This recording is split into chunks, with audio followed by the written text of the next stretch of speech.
Assalamualaikum warahmatullahi wabarakatuh. Nama saya Sri Pratiwi dengan NIM A42021018 dari Pendidikan Biologi kelas A. Di sini saya ingin menjelaskan tentang anatomi hewan dan ada beberapa macam anatomi hewan. Di sini saya ingin menjelaskan beberapa materi anatomi. Yang pertama yaitu anatomi eidonomi. Penjelasannya adalah cabang biologi yang mempelajari struktur internal organisme hidup. Secara umum, biologi sangat penting dalam dunia medis. Contohnya pada hewan dan terpecah suatu pembuahannya. Yang kedua yaitu anatomik analitik. Penjelasannya tentang penguraian bagian-bagian tubuh yang terrealisasi dengan mengurutkan preparat dari segi terbesar ke terkecil di sebelah kiri, menara persegi dan menara persegi. Contohnya organ sektori berbentuk hati. Anatomi yang ketiga yaitu anatomi deskriptif. Anatomi deskriptif atau anatomi sistematis adalah studi tentang struktur dan morfologi tumbuhan makhluk hidup melalui studi organ, perangkat, dan sistemnya secara independen. Ini berfokus pada deskripsi bentuk daripada fungsinya. Mengasumsikan konsep yang berbeda dengan anatomi topografi dipelajari bidang atau area tubuh secara keseluruhan. Misalnya dalam lengan posterior, sistem yang berbeda seperti sistem peredaran darah dan saraf akan dipelajari.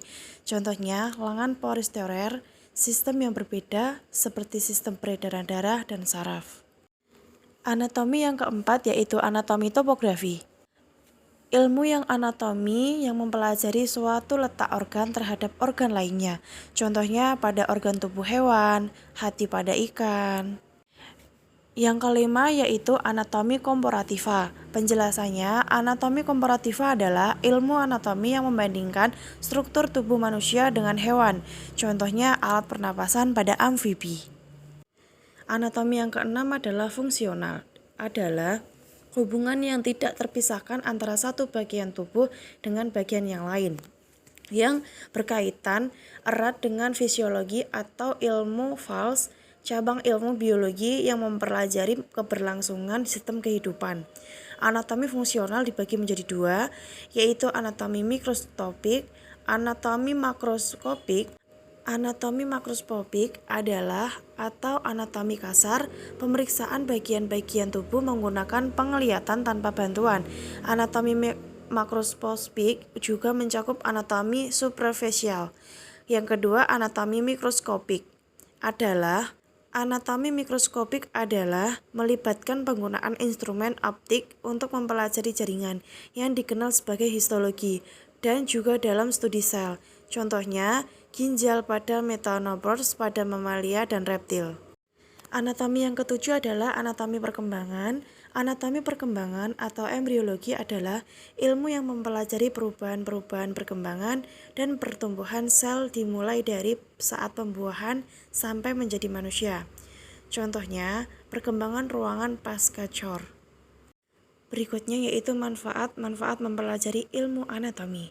Yang pertama, membantu ilmu kedokteran dalam memahami berbagai macam proses metabolisme yang terdapat di dalam tubuh yang kemudian juga dijadikan sebagai dasar diagnosis penyakit.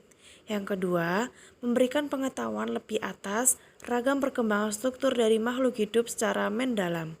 Yang ketiga, mengetahui secara detail terkait dengan adanya perbedaan letak serta struktur bagian tubuh manusia dengan perbandingan makhluk hidup lainnya. Yang keempat, mempelajari bentuk, lokasi, dan fungsi struktur tubuh. Ilmu anatomi dalam bidang sejarah akan membantu untuk mempelajari ragam perbedaan dari sisi tubuh manusia, zaman prasejarah dengan zaman modern. Adapun dalil dua ayat Al-Quran di surat Al-Mu'minun ayat 12-14 dan Quran surat An-Nahl ayat 5. Dan ada juga di surat An-Naml ayat 18. Sekian presentasi dari saya, mohon maaf apabila ada salah kata. Wabillahi taufiq wal hidayah. Wassalamualaikum warahmatullahi wabarakatuh.